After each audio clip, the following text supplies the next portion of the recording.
And welcome to the... hold on. Start again. And welcome to Dad Music, the long-awaited 6-month delay episode. We are finally back with Brendan. Guess who's back? Back again. Ballbag's back. Join me, Robbo. I tell you what, that pay rise you've given me to come back, it was worth it. I'll be honest. I had to come back for that. Well, you get a topless hand shandy after. That's enough. Topless hand shandies. All around. Anyway, sorry. Don't threaten me with a good time. And we've got our new host, Martin. Not sure about this, but okay. Yeah, you'll be fine, mate. You'll be fine. Martin is the smallest Viking I know. He's a little bit taller than Dean Watton, who is 4'8". So, Martin, but welcome to the. Watch your ankles. Welcome Thank to you. the. Thank you. Welcome. And Welcome, man. So to celebrate our nice little comeback, we are going to be so all of our old episodes, you will have to pay for them now over on Spotify, but these episodes that we'll be starting are going to be for free. So to start off our new journey with Martin and our new journey into the podcast, because we've had quite a bit of success over on YouTube, Facebook and everything as well. So Brendan, you're up to nearly 1,000 subs. Yeah, something like that. I'll be honest, obviously, because we've had a bit of hiatus. Now that the podcast is up and running again, which I'm buzzing about, Facebook will start to develop a bit more as well now. So happy days, yeah. Yeah. So we're doing it really well. I mean, my target was 100 subs. I am now at 28.7 thousand. Well done, mate.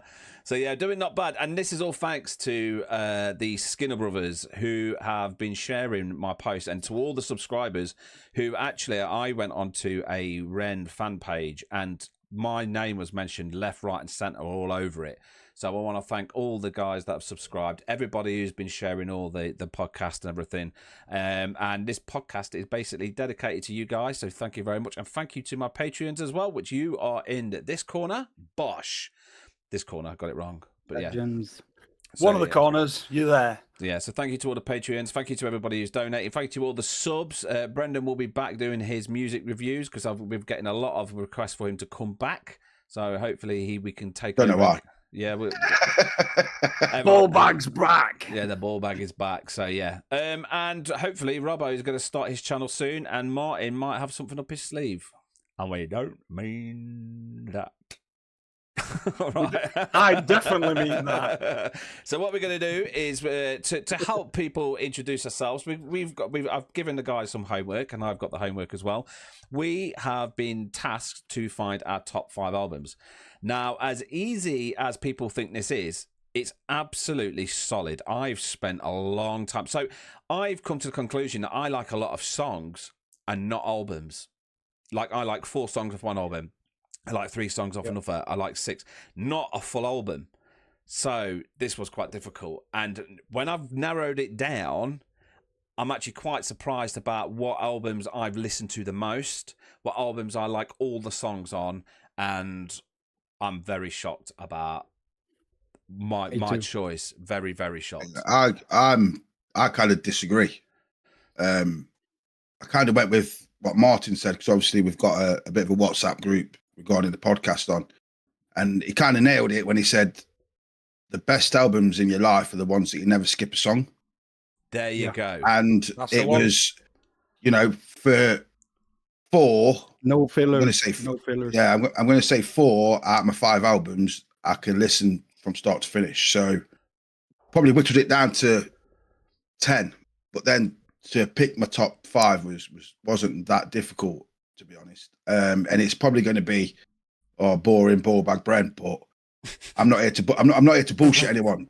They're my top 5 albums, and they probably wouldn't make the top 100 of other people's albums, but they're my top 5 albums. And yeah, so it's like I think Martin nailed it. When you don't skip a song, then know it's one of your top albums, mate. Simple as, really. Yeah, and when it's like for me, I've chosen albums that are, that are personal, that hit me, not like necessarily Billboard albums or like historical albums, whatever. I've gone with albums that really, resonated with me.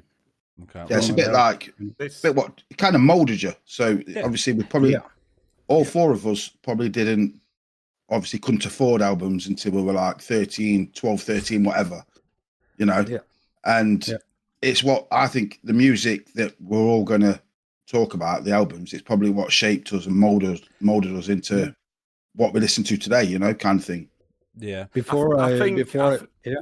Go on. Before I say my No, bit. before I could afford like buying albums, I remember going to the record store and they had this like you could preview an album. You could listen to an album before you buy it. And I remember going to the record store and just like listening to albums, not buying shit. Just like okay, I'm done with this album. Okay, bye. The only preview of I'll be back albums. in 3. I'll be back in 3 days. The only preview I remember of albums was when you used to go to Matlock Bath. You wouldn't know this, Martin, but you used to go in and you used to have like a selection, like a cigarette box, the old cigarette jukebox things, and you pressed it, and all it had was like panpipes or whale sounds. I don't know. I don't know. Our HMV must have been very, very posh in Doncaster because, like Martin was saying, you could choose any album and you could listen to Really? it before you bought it. Yeah. Yeah, I think that was the same in Derby, Liam, at HMV. Pretty sure we could I do didn't that. go in HMV, mate. I went to the market stores. I did, man. Yeah. But then getting back onto mine, 3 of my albums, you know it's me, but there's 2. And the reason I've chosen them, obviously, we now dab music. And one of them's my daughter got me really into this band. And I can listen to this album start to finish all day. And the other one's my son. And I can't believe I'm going to use an album my son plays religiously in the house. But I, for the last 2-3 weeks on the way to work, have played this album over and over. And it's completely out of my comfort zone. Wicked. And, well, you'll be... Cool. All 3 years will probably be very surprised what I'm going to pick. Well, let's go. Well, let's before we go into our albums, right? These are the top 5 grossing voted everything albums of all time. Okay, and before we go into ours, so the number 5 was Beatles, Abbey Road. That's no surprise. Classic album. It is a quality album with so many good songs on there. Absolutely amazing. Number 4, Stevie Wonder, the songs in the Key of Life.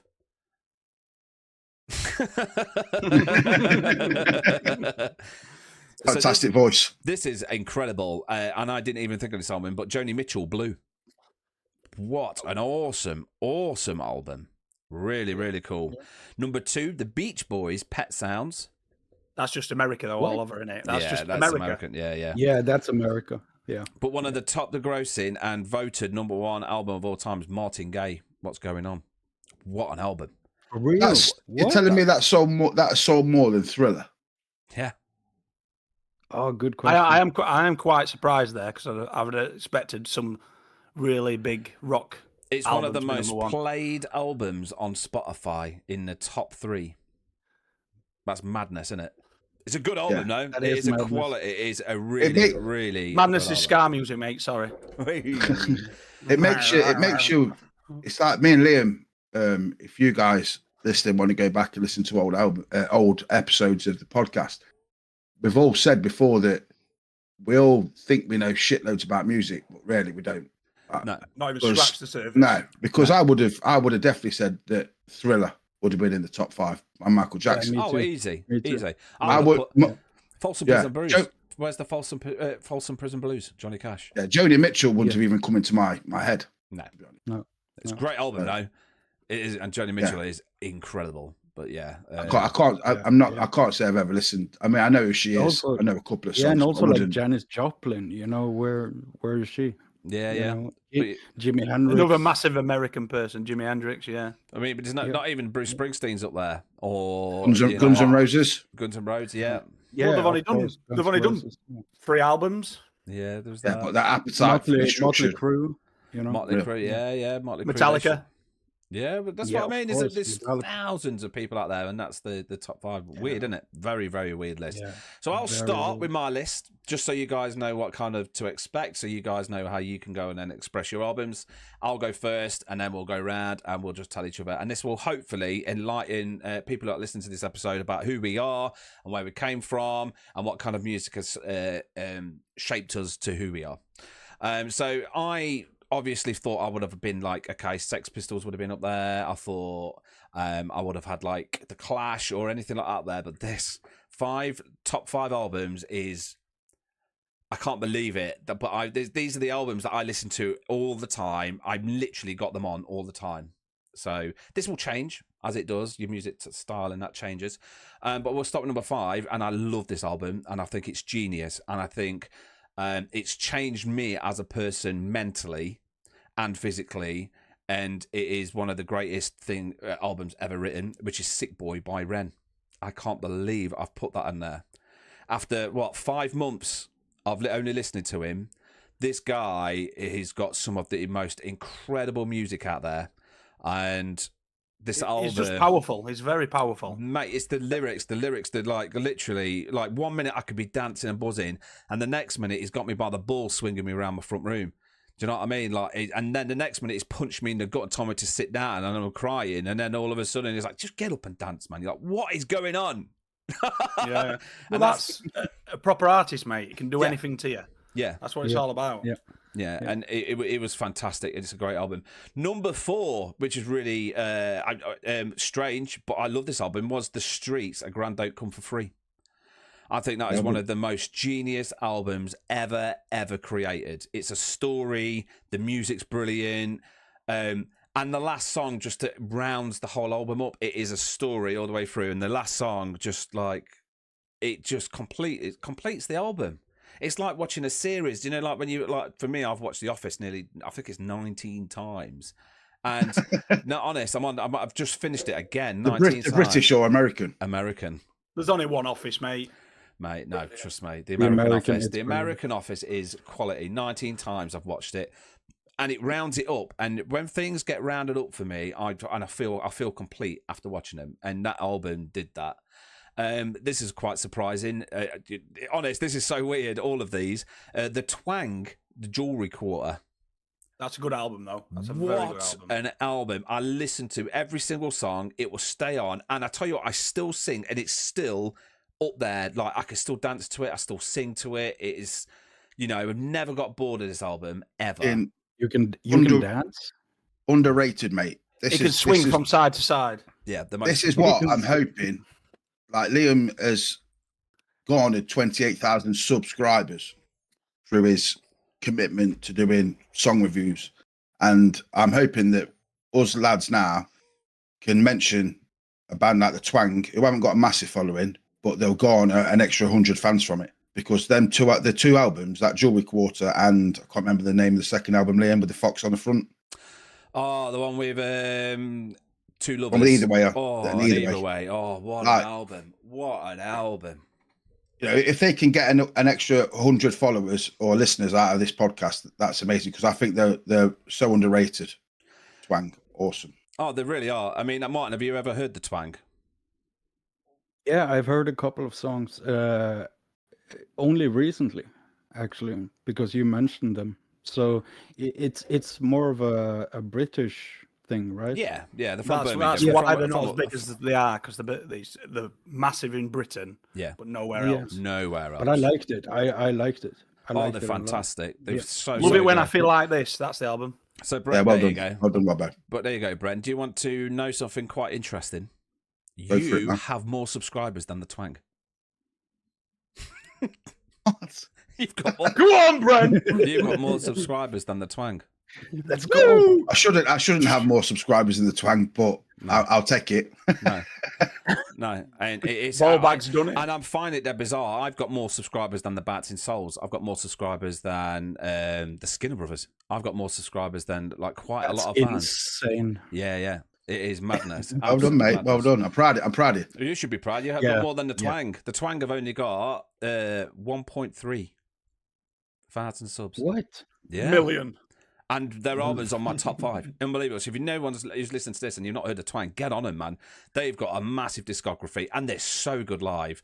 Like one song, I saw they released it like 16 years ago or something. Yeah. It's madness. I've been around for a while. The issue with the Twang now, I go every year. I didn't go last year, but I used to go every Christmas. So they play in Birmingham because they're from Birmingham. They play and they go, and I go every Christmas and you just get off your nut. It's Christmas, everyone's buzzing, and they play all the songs. But the backup vocalist Martin, who's left, they've replaced with a woman, and without sounding sexist, it just doesn't sound right at all. That's what they say. That's not the same anymore, mate. Just to let you know. Oh, isn't it? That's good. She's not in anymore. But Thank Martin's God for not. that. But Martin's not come back either. I went to see him. I seen him in the summer. Yeah, I know the guitarist came June or back, July. didn't he? Yeah, but yeah, she's not there anymore. Thank but God they for do miss that Martin. To be fair, mate, if he comes back, if one of those members leave, they're screwed. That's it, because they all of them together, they're incredible. Like, what a band! When they're like, honestly, I've never been so. I saw the Twang and the Streets at the same gig, and Professor Green. It's almost like it reminds me, Liam, you're familiar with Falling in Reverse. Yes, right? I love Falling in Reverse. Great band. Yeah, a great band. And I think it's the bassist that they replaced. They also replaced the guitarist. Whatever. Falling in Reverse is basically Ronnie Radke, right? But I think it's the bassist that does the backing vocals now. Oh, okay. But he's brilliant. Like, he's been in a lot of bands. He has an amazing voice. But when they play live, it's like his voice is incredible, but it sort of doesn't fit with Ronnie's voice. Yeah. So like you were saying with the Twang, right? That when they bring in another like a second vocalist, backup vocalist, even though the vocalist is very good, sometimes it just doesn't fit. It is right, and that's what happened with the Twang, and it's a shame because but they were good. I mean, don't get me wrong, they were good. It just doesn't have the oomph that I know them to have. And it's a shame. But Brent's got more subscribers, so we'll go to my second number 2, and what an album! I mean, I love this album, which is Rancid and Out Come the Wolves. It's a good album. What an album, man! What an album! I mean, it's got ska in it. Tim Armstrong's at his best. It's 90s skate punk. It's punk. And every single song on there, Ruby Soho, and oh my god. The album, and this is my number 1 album, right? This is the horrible chubby one. right now, aren't mate. I fucking love Rancid. Like, I love them, but this album is shocked me. However, I enjoy every single song, and it's got a backup. It's got a missing track. So if you leave it, and if you leave I think it's your CD at the time, but I'm not sure. But if you leave it on, there's a track that you can skip. It like gives you like a 3-second chance to skip to the next track. I don't know how they did it, but you can listen to it, and it's called Milk. And but the album is the 1975. My top number 1 album. I love every single song from start to end. And honestly, I couldn't believe it. And I was like, I've got to take this off because I'm gonna look like a knob. But then it's like, what's the point of that? Like, what is it? Like, and I can't believe it. But every single song on that album, it kicked U2 off. That's how big this album was to me. This album changed me in so many ways. Like, this album gave me a spring in my step. I was going through a proper bad time, and this album literally gave me a spring in my step. And it just, every time I got down, it boosted me. Every time that I wanted to go out and I heard it in the pub, I'd be like, oh my God, I love this song. And everywhere I went, whenever I heard this song, and still now, whenever I hear this album, any of the songs, I just think, oh man, life's wicked, life's brilliant. And it's the 1975. There you go. So let's go to yours, Bren. Let's see the boring list. Yeah, well, I wouldn't call it. Before we do that, though, what do you think? What do you think to my top 5? What do you guys think? Yeah, I can't. I got yeah, it's you. I'm not gonna sit here and slag you off. I know Out Come the Wolves by Rancid just recently since doing podcast with you. That's a good album. The Twang again, good album. A Grand Ain't Come for Free, good album. 1975, still haven't listened to him. I don't know Get on why. it. I don't know why. Just I get on it. don't. Just get on it. Just get on it. For me, it's like I noticed that there's you know, like a culture because your albums are they're great, you know, but it's like British, Yeah. you know, yeah. So I think my albums are gonna surprise you a little bit, you know, because there's a very it's a different culture, different. But this is what you're here for, to have that bit of variety. Yeah. Yeah, because all it's going to That's what be it's is about. just indie, isn't it? Indie bit. Yeah, the only We can guarantee with this list that's coming next, it is pure Britpop. Guarantee. guaranteed. So let's hear it. Let's hear it, 100% Brent. Britpop. all the Oasis albums. Pulp. Look. I told you in the group.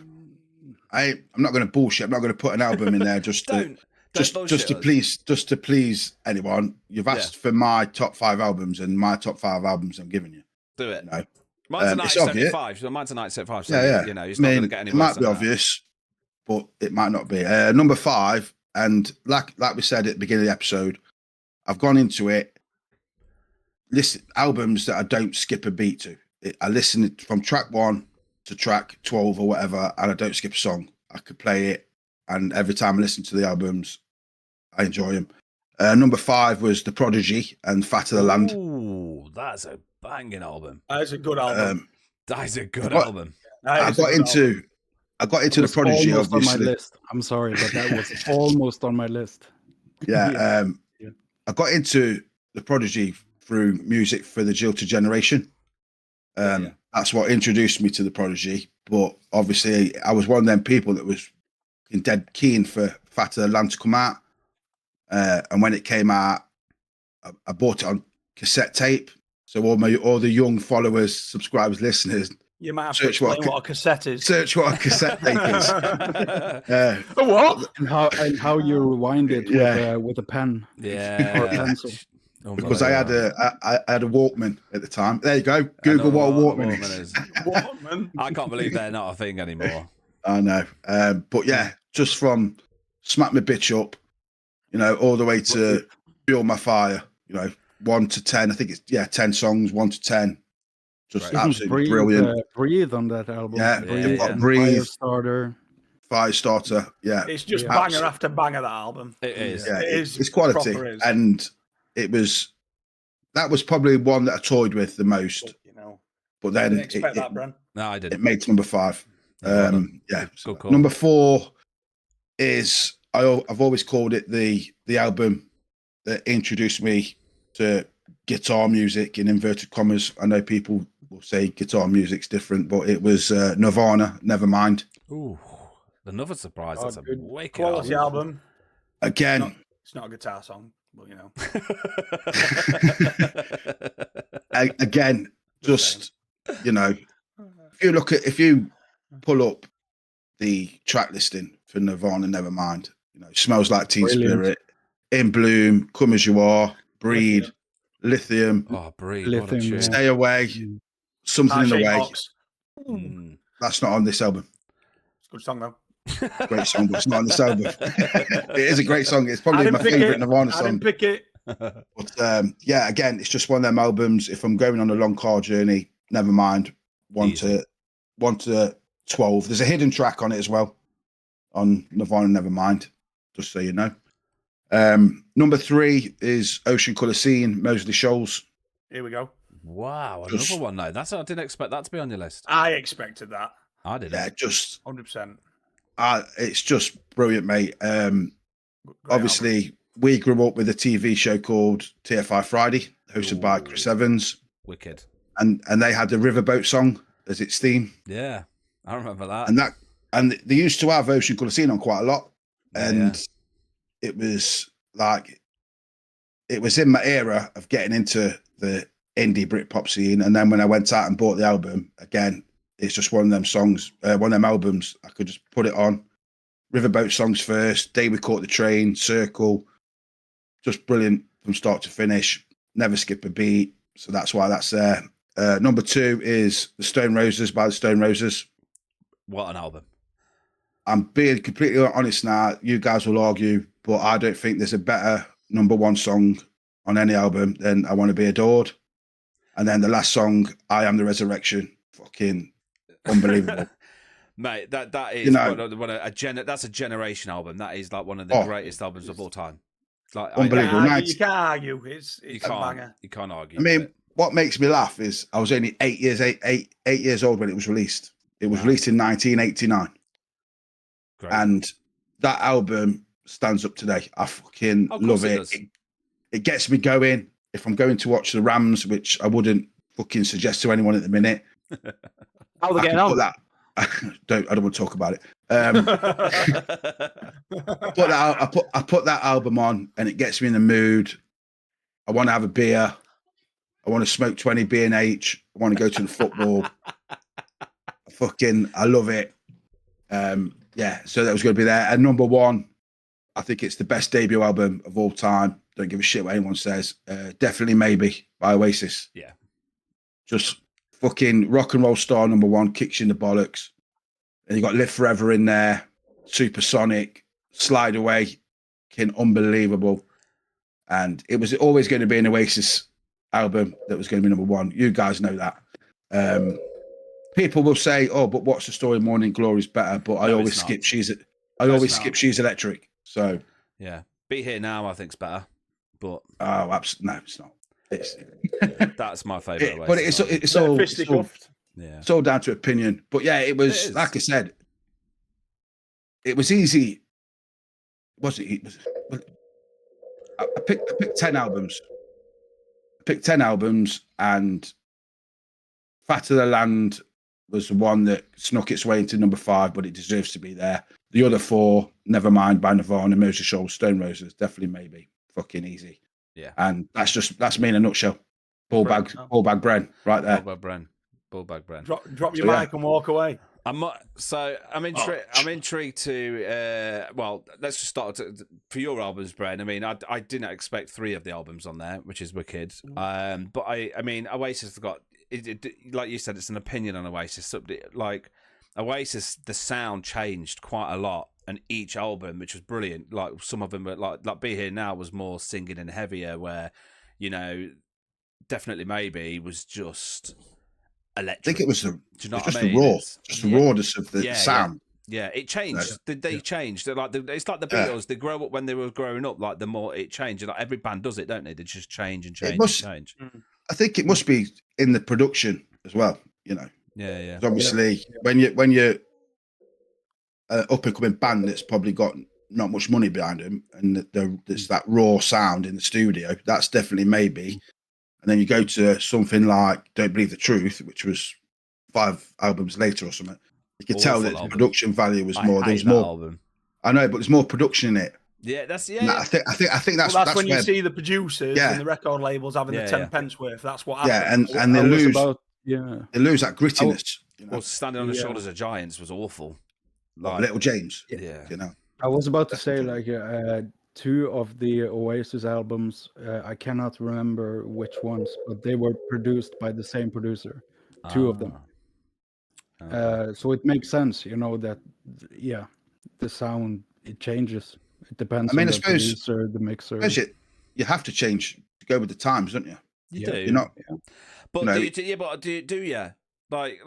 The selling out, and that's when it's wrong. When you have to sell out what you are. It's not selling out, though, is it? Monkeys are a perfect example of that. They sold out completely. Beatles are. It's like Liam will tell you that the first album or 2 albums of the Beatles were like a boy band, but then they fucking turn music upside down 100%. with songs like Yellow Submarine and fucking Octopus's Garden. You know what I mean? Yeah. Who comes out with songs like that? Strawberry Fields Forever. Yeah. Oh yeah. It is. But the thing is, the Stone Roses, this is why the album of Stone Roses is so incredible, because the record company said to them, "We want this album now," and Ian Brown just went, "No," and they're like, "We won't sign you." He went, "Don't sign us then, mate. Like so loads of other people will. If you don't want this album, then don't. And they spent years making that album, and they perfected it, and they made it into one of the greatest albums that have ever come out of England ever. The Stone Roses I did. think when you look at the two Stone Roses albums, I think when you look at the first album, it's a fucking masterpiece. Yeah. But then I think it took them something like 5 or 6 years to Yeah. bring out Second Coming. Yeah. And I think they lost it. They lost that. They're like a runaway train. Yeah. So the way Stone Roses came along with that first album, and everyone was like, "Wow, what's this?" kind of thing. Yeah. Then It's because also of that, like, yeah, with producers, you know, like the most legendary producers, I feel they sort of capture the energy of the band, you know, instead of just going on their own sort of vision and whatever. Those are the best producers, I think. You know, Yeah. like Rick Rubin, for example, right? Uh, he has produced a lot of, you know, shit albums, whatever, but but he was very, like, he wanted to capture like the essence of the band, you know, and yeah, I think that's the producers that's the most important job for a producer, is to capture the real, like, energy of the band, you know. Well, the energy goes. That's the thing, isn't Yeah. it? The energy goes. It's Yeah. it's a good producer can keep the band focused on what Yeah. they're about, rather Yeah. than just regurgitating the same stuff you hear all the time Yeah. for quick, easy money. You don't want to produce that just wants you for quick, easy money. You want to produce that keeps you focused, keeps you on Yeah. point, keeps you what you're about. That's a good producer. Yeah. Well, let's go into Martin's top 5. Let's see this, because Robert, I'm quite more. As yours is going to be a bit different. I'm quite intrigued to hear what your son's album is. So I want to leave it to the end. That's fine. Okay, Some of I them had- you can guess, but there is 2 in there that you're definitely not going to guess. Okay, so here we go, Martin. Okay, I have ADHD. I had to write Never it heard down. that album. Yeah. We're all riddled in here, mate. So don't worry. mate, this is That's what it should be It's all called, the alphabet in spectrum. yeah, this is this isn't a podcast. It's a help group. It's a health group. It's a support group. Yeah. Okay, so my number 5, and like I said, I chose albums that shaped me, like you were saying with Prodigy, Fat of the Land, and stuff. Like, when I started writing down my favorites, I started at like 50 albums, and I just sort of narrowed it down, you know, to sort of what shaped me, not necessarily what I listened to every day, but what shaped me. And so number 5 is actually Linkin Park with Hybrid Theory. Yeah, here we go. that's a fantastic album, mate. It is I've a got good Every album. song is amazing on there, and I mean, not even your bangers. With You, amazing, Yeah, absolutely yeah. amazing song. And Crawling, Paper Cut, like all of these songs, like yeah, that album really shaped me when I was young, you know. At number 4, you probably haven't heard of this artist at all, but Earl Sweatshirt No, with an album. No, that sounds with like an Robbo album. when he's had a few drinks. You'll see next week, sweetheart. You'll see next week. Hello, it's my old sweatshirt. With an album called Doris, and it's sort of like he made this album when he was 18 years old, and it's even RZA from Wu-Tang Clan is on it and stuff. Like, it's hip hop, you know, but very gritty, underground sort of hip hop, and it's really, yeah, it spoke to me, you know. It's very, We'll have to check it out. Yeah, that's what music does. it's brilliant. It's brilliant. And at number 3, we got Slipknot with Slipknot. Amazing album. Great They were nearly album. in my top Amazing. 5. Good album. Very, very, Very good good album. Yeah. It was powerful when that came out. That shocked the world. That did. Oh yeah, and it was like it captured all of my how do you say, like frustration, anger, all of this teenage stuff, and just packed into one album, and was just like a punch in the face, like and it was the way it was produced, like it's so raw and it's so like no sort of gimmicks, whatever. It was just pure rawness, like teenage anger. It was just pure emotion, that album. From start to man, finish. There's nothing else like in the metal scene. That's probably one of the best albums ever. Iowa. Iowa was well good. Iowa was also really, very really good. That's But I my don't favorite listen album. to- That's when I was introduced to Slipknot, was Iowa. But it was People equal shit Yeah. and songs like that. Yeah. What My a song. Plague, Left Behind. Mate, Yeah. Bren doesn't know. It was just pure anger. It would put your head through a wall, put your fist through the glass, mate. To be That's what it fair, was. it's like I say that, but my 19-year-old son, he listens to Slipknot a bit. To be fair, Oh, cool. There's a strange... Because it's cooler than you. There's a really Maybe. strange story. So he can drink more than me as well. there was some soldiers in Afghanistan, and they had the British and obviously the British and Americans were there, and they were saying that like they used to argue over the tape player, like and whoever was on the gun needed to be psyched up to have the Jeep driving around with the music blaring out and the guy in the gun, and they used to argue with either the Prodigy, Fat the Land, or Slipknot. And they used to argue with those two albums to get them riled up and ready to like go into war. And it was those two albums. I get it. Two albums, which would, if you want to pump yourself. Robbo would know this. Robbo, just a quick one. What album would you listen to when you was at war? Iowa, all day long. There you go. The Rolling Stones. Just people equal shit. Yeah. Taylor Swift. Depends The Rolling Stones is on every war film ever made. Yeah. It's got to be something heavy. Yeah, if I was It's got to at be war, something that kicks you in the teeth. I mean, even Master of Puppets, that'd get me going. It'd be Hendrix for me if I was at war.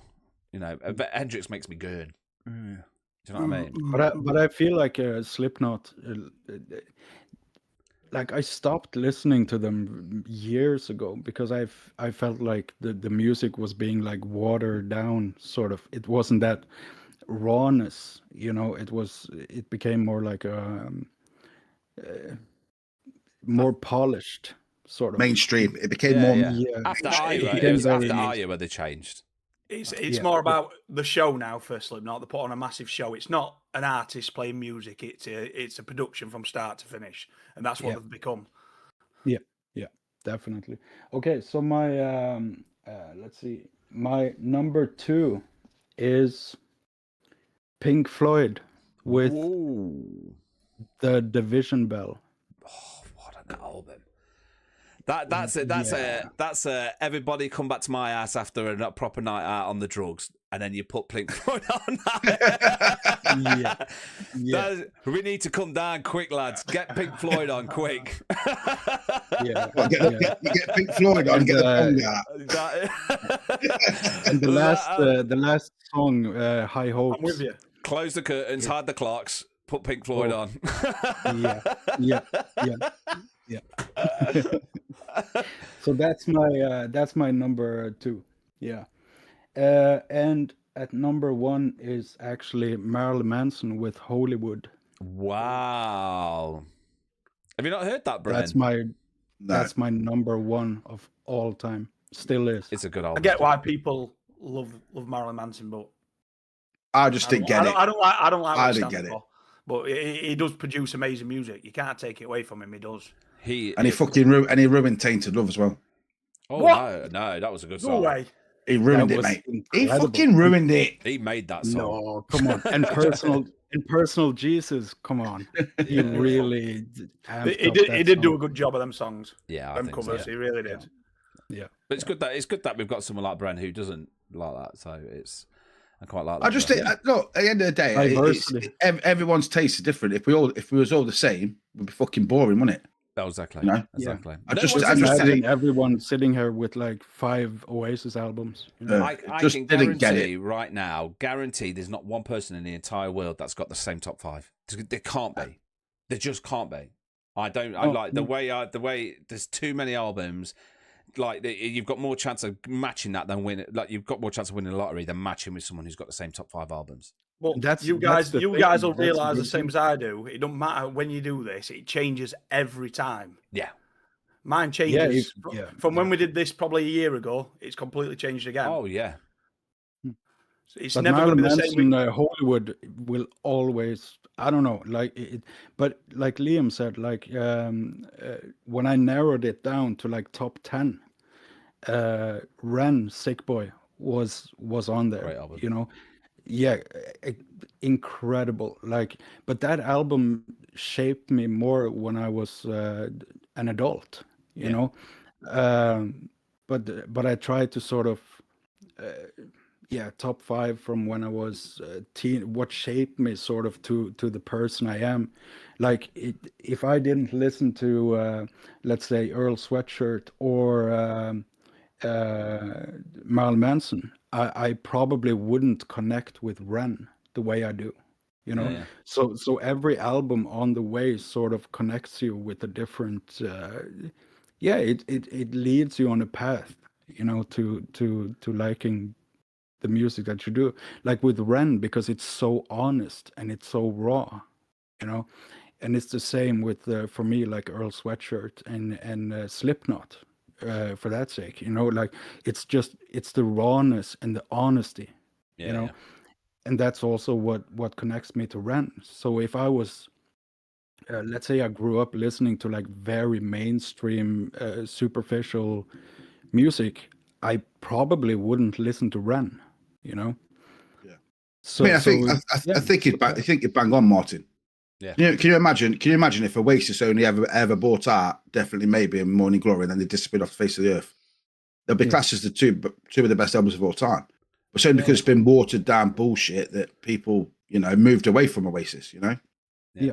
Started probably listening to something that was a bit harder. Yeah. Because they didn't like the watered down stuff of Standing on the Shoulders of Giants and stuff, maybe. So it's all but this is a good thing, Liam, when you release this episode, you ask your subs or followers, whatever, to name their top 5 albums and just see what other people are listening to.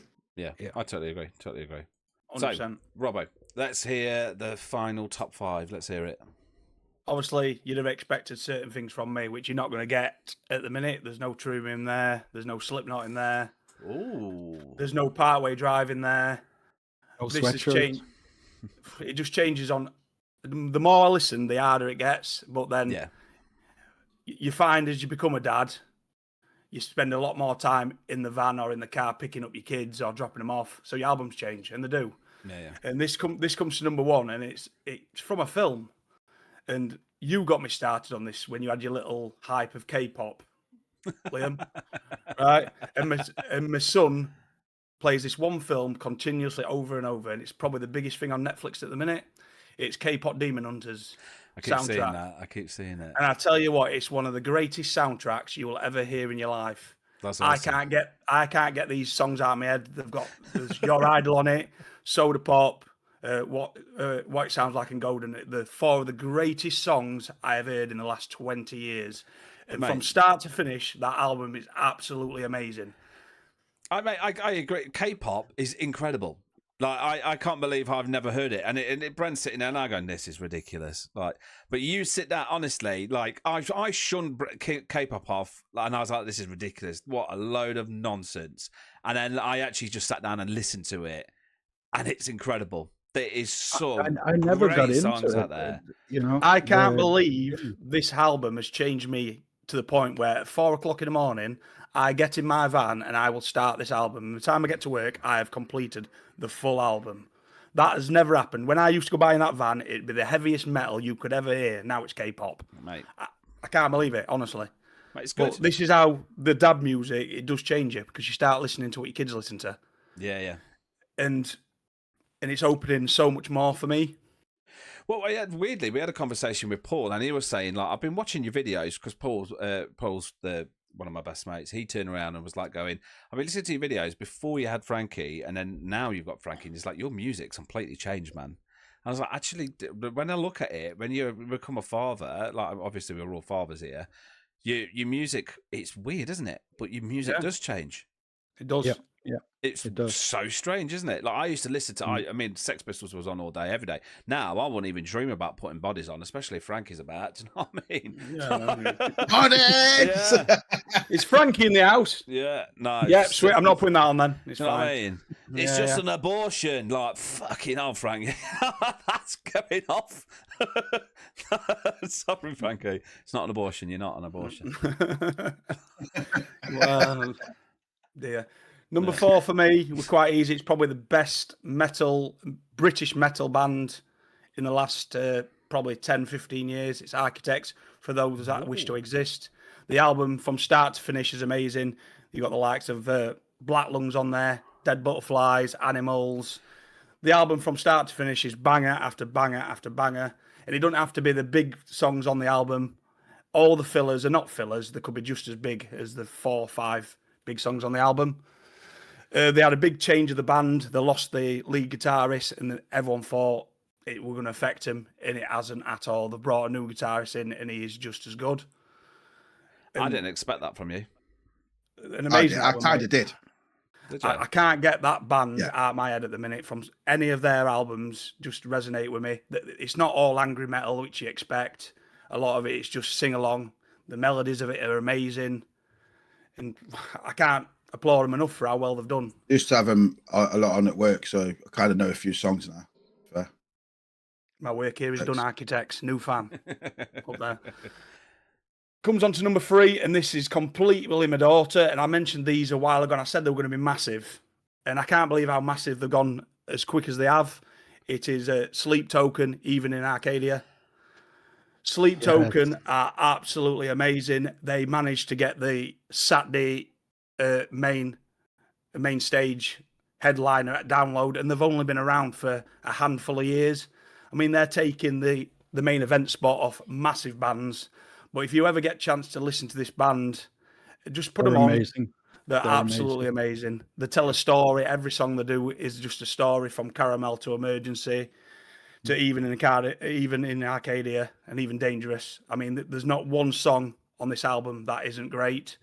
They start out really well, they get heavier, and then they pull it back.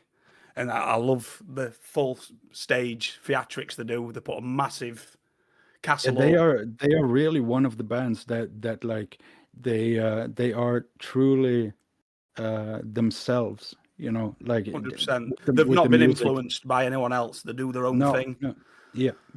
And when I mentioned it, I think I mentioned it on one of our podcasts maybe a year and a half ago when we did it. The old ones, I said they were going to be big. I can't believe how big they are already. They're massive. They're huge at the minute, and Yeah. I'm going to be doing some reactions to them. But they're massive. Like they've got. I mean, it's very I've not it's heard of very it. rare for a band like Sleep Token to get UK #1 chart singles. It's never been known. like that. It's never been Very known. rare, and for them to get #1s is big shit. Yeah, it's massive. There's a song on the album called Damocles, mate, and if you listen to it, it's absolutely Incredible. It's an incredible song. It will be a number 1. I can't wait to listen to them. Yeah. I can't wait. But this is the sort of Seems thing I want to be doing, and we've discussed it with me coming with the podcast. I'm starting to listen more to newer stuff, and this is the sort of stuff I want to be bringing out and making bigger than ears. Yeah, but you've I didn't expect any of these albums so far, so it's good that we're changing. I think it's And it's 100% you're my right, daughter. Robbo. This 100% my daughter. You're right, Robbo, because we do need to listen as a podcast, as a good podcast group. We do need to listen to all genres of music and new music. It's like I completely agree. I think when me and Liam first ever started this 2 years ago, we were mentioning Fontaine's DC quite a bit. And do you know what I mean? So we owe it to people that listen to the podcast to listen to all sorts of genres and listen to new music and review it and shit like that. Do you know what I mean? So yeah, man, Sleep Token, well done. Yeah, good shout. Yeah, I've not heard it yet, but I can't wait. Good shout, mate. Brilliant album, mate. Absolutely brilliant. Comes to the one you'll all expect from me. It's probably one of the albums that made me who I am. It's Bullet from a Valentine, Scream Aim Fire. Yeah. There's not one bad song on that. I mean, that saw me through my worst years, the hardest years of my life, from Deliver Us from Evil, Scream Aim Fire, Eye of the Storm, End of Days. You name it on that album, I can listen to it from start to finish. And it's not just heavy metal. There's love songs in there like Forever and Always is mine and my missus' song. We all have one that you just associate yourself with. And I love it. I'll never come away from that album. And then who's never listened to Bullet from Valentine, don't go to the newer stuff. Start at the beginning. Give this album a chance. I think it's nearly 20-year-old now, maybe older. It is amazing. Awesome. And the one, and I don't know how I can top it because it was Martin's number 5 is Hybrid Theory. It's the album I always go back to. It's the best Linkin Park album ever made. There isn't one bad song on it. It just reminds me of the days when I used to play Final Fantasy VII in my bedroom on PS1, and I'd have that playing in background, and it's some of the happiest memories I have ever had. Awesome. You know, for me, it's like it's actually kind of amazing how we relate to albums differently as people. You know, because like I don't want it to sound like depressive or anything, but like you said, it was the happiest times when you listen to that album, Hybrid Theory.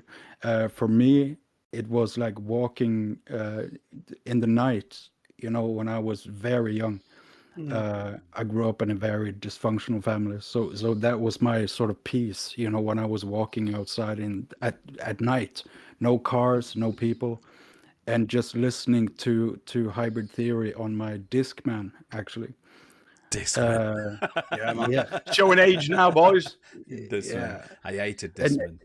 And it gave me, I hated it too, because it all, when I moved, it skipped, and I was like, fuck, I need to hold it in my hand and go like this. And then you get robbed.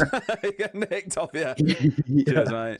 But for me, it gave me like peace, you know, it gave me sort of, because I always believe that it doesn't matter if you feel bad or good, but to be understood and accepted. That's the most important thing, you know. But this is great music. album. But this is music. What people don't understand, and I'll play music. Oh, it's just angry. It's not angry to me. No. This is what it's how you take a song. I mean, in the end, it's probably the best song off the album. It's the most well-known song off the album.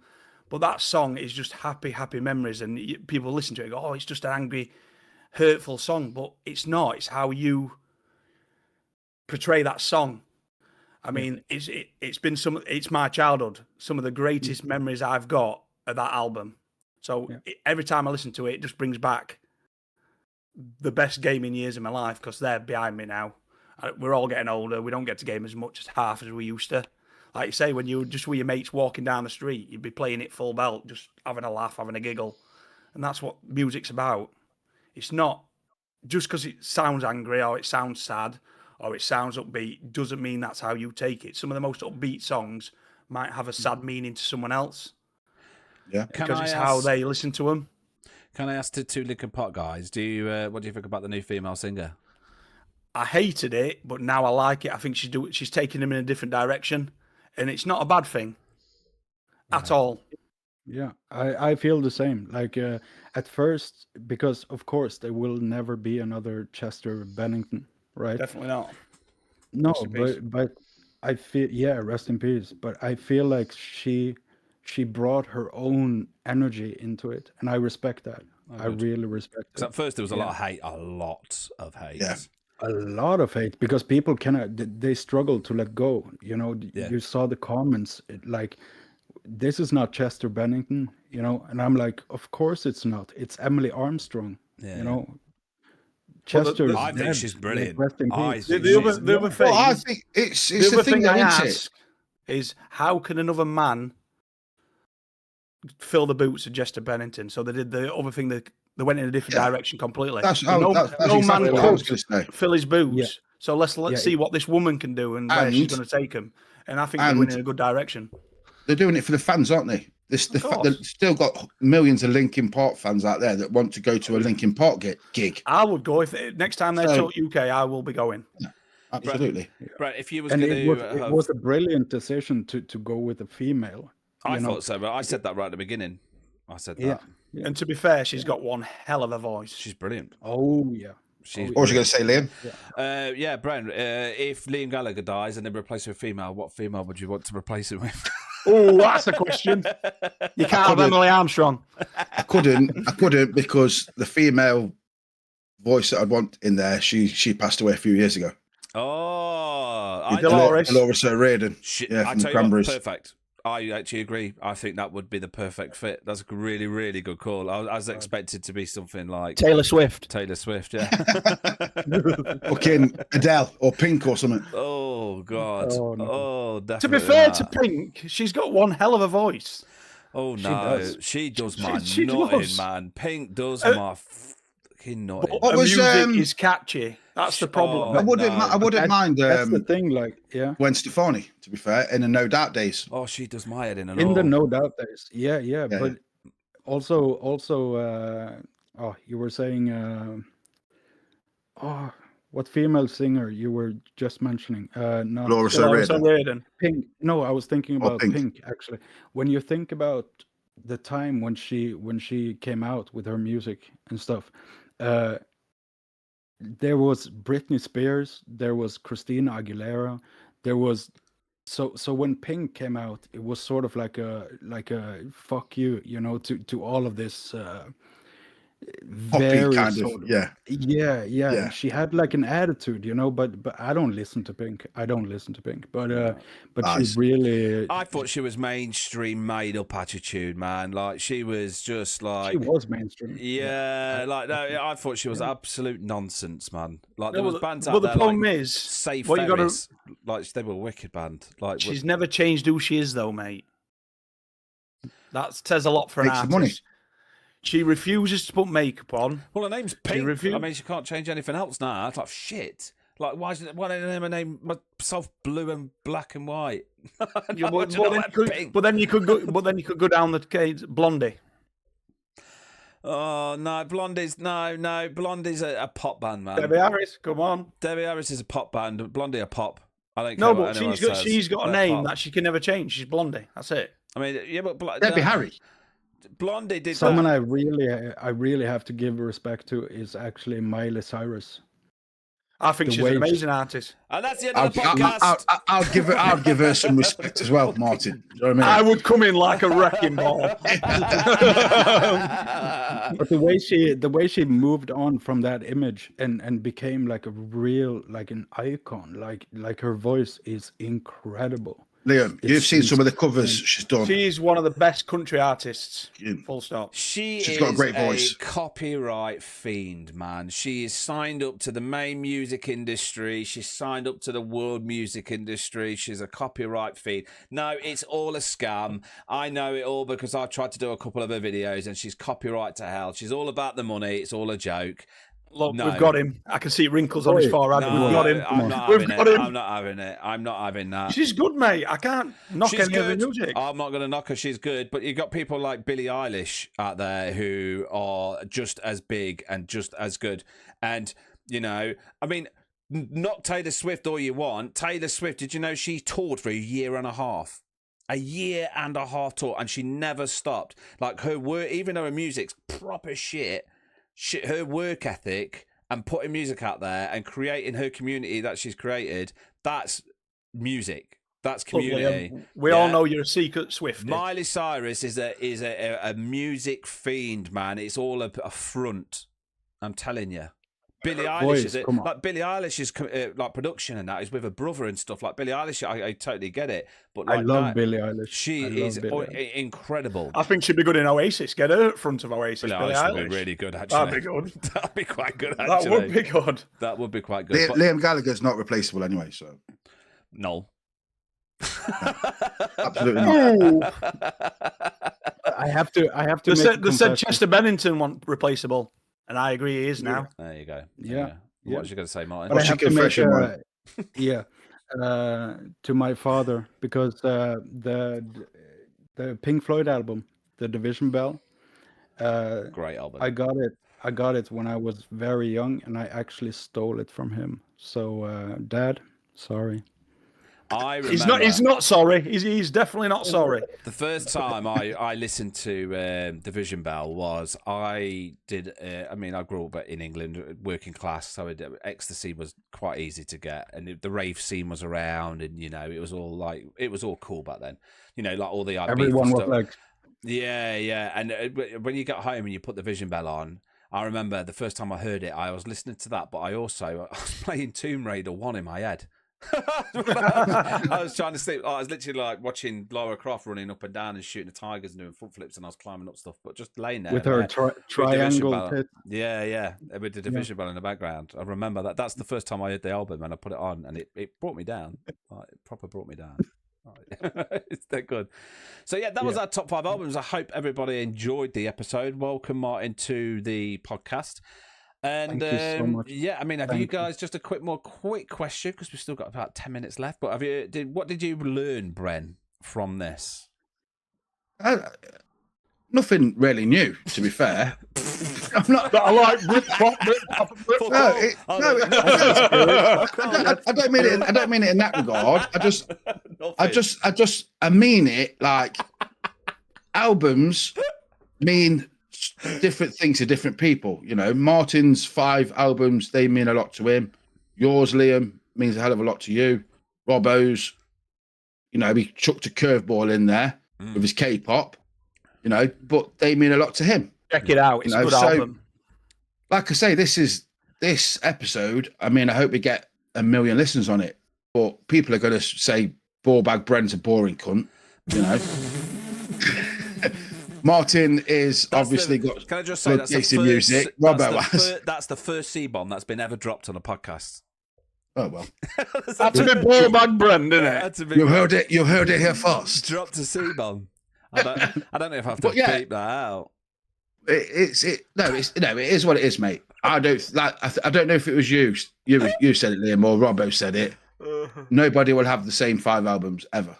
No, and that's what if we did this again in 6 months, I don't think we'd say same 5 albums. I think it'd change again.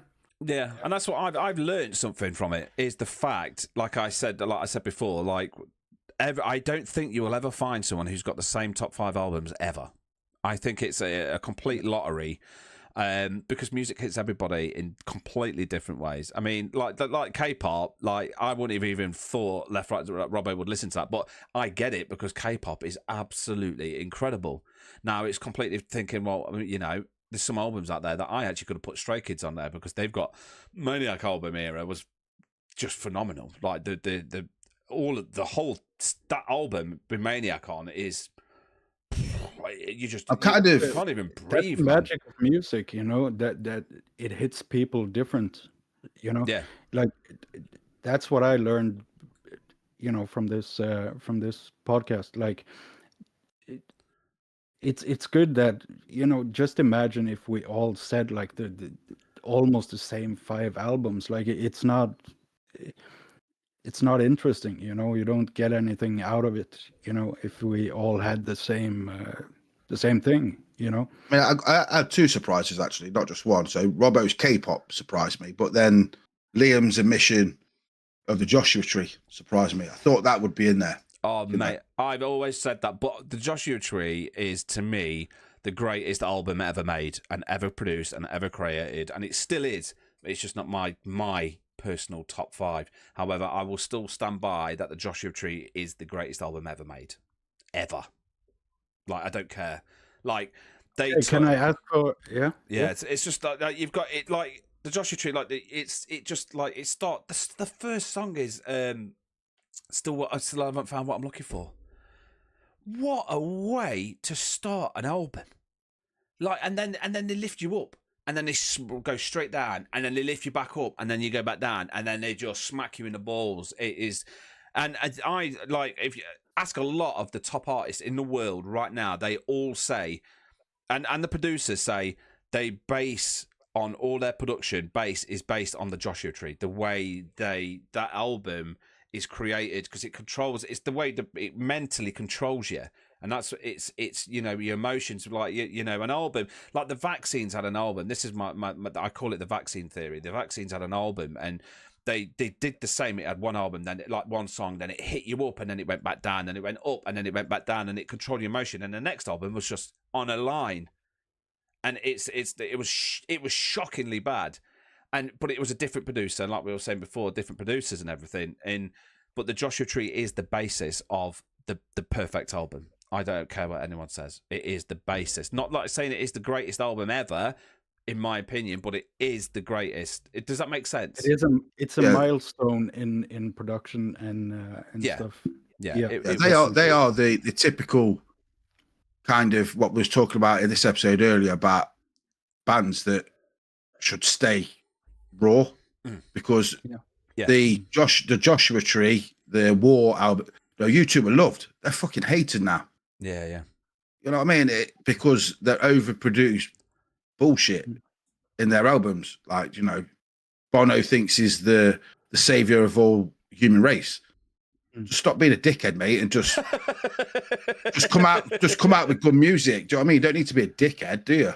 And a good example of that is the Rolling Stones and the Who and bands like that who stuck to their guns and carried on doing what they loved, mate. And playing the music they loved. You know, you promised me, Liam. You promised me we could all make like an honorable mention. Let's do an honorary mention album. Let's do one. Honorary mention. Go on, Martin. You start. I've got one. Okay, I have to say it's a very recent album. Lorna Shore. I feel the ever black festering within me. That's Lorna Shore. Yeah, it's not for everybody. It's very heavy, but it really like took me by surprise. Like the way sort of Slipknot took me by surprise, you could say. So yeah, that's my honorary mention. What about you, Brendan? You said you got one. Yeah, Urban Hymns by The Verve. Ooh, quality. It's got the English national anthem on there, Bittersweet Symphony. Obviously. Just a fantastic fucking album. Again, it's just that was the one with Fat of the Land. But I believe I've probably listened and enjoyed Fat of the Land more. But yeah, Urban Hymns by The Verve would be my honourable mention. It's a good one, Robo. I'll do one. I'm going to do it because he's a Donny boy and he deserves it. And he has smashed the music scene. The album Young Blood by Young Blood. Ooh, good one. I used to like Young Blood until I found out that he plays with autotune. Yeah, but that's not rock and roll, man. Yeah, but what artist doesn't in this day and age? I get it, but it's still not rock and roll. I'm all for what he does, and he says great artist. Music's overpriced. He's a great artist. He created Bloodfest to sell tickets at what they should be at. Yeah, I get it. I tell you what, I'm all for that because when you look at some of these tickets, Glasgow tickets, £400-500, download tickets £400-500. If you want to go see your favourite band, you talk a couple of £100. It's overpriced. And music's meant to be for the people. I get that. And it's getting to the stage where people can't afford to go. I'm a new fan, Robbo. I'm a new fan of Youngblood, mate. Yeah, his new album is incredible. But I just think that his auto-tune thing's a bit of a scapegoat. He's never going to sing like Freddie Mercury, is he? Because of his image, you know, like he's presenting himself.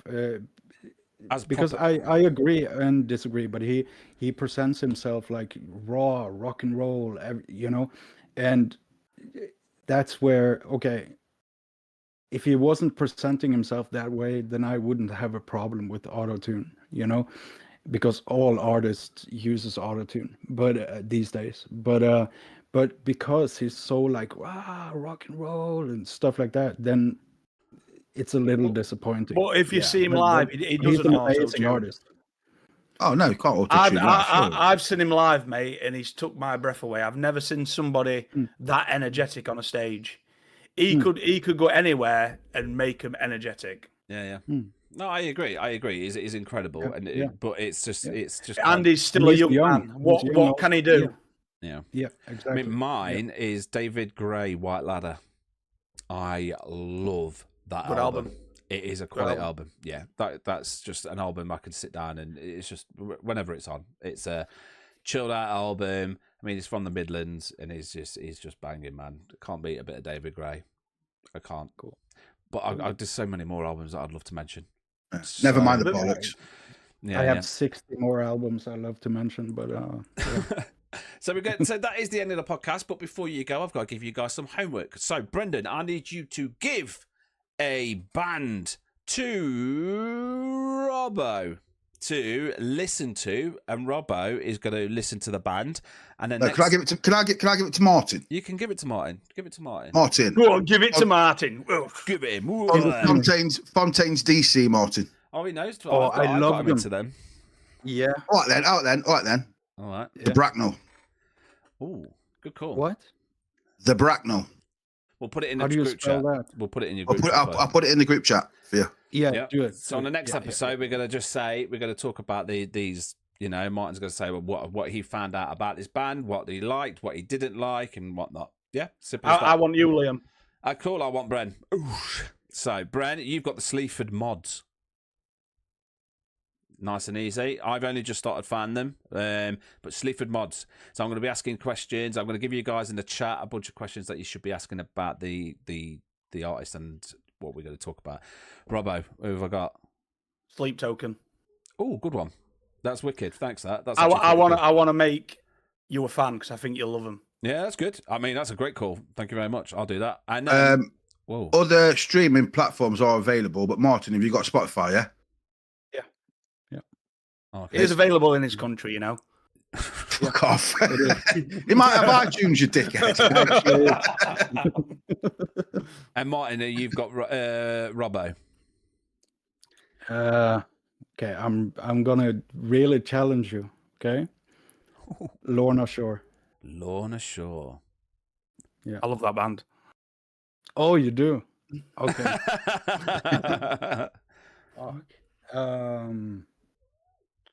Madrugada. Okay, you'll have to spell it for me, but I'll give him a go. Yeah, man. Yeah, I will write it in the group. Yeah, chat. put it in group chat. I'm all for it. Excellent. There we go. So that's your homework, guys. Thank you very much for the episode.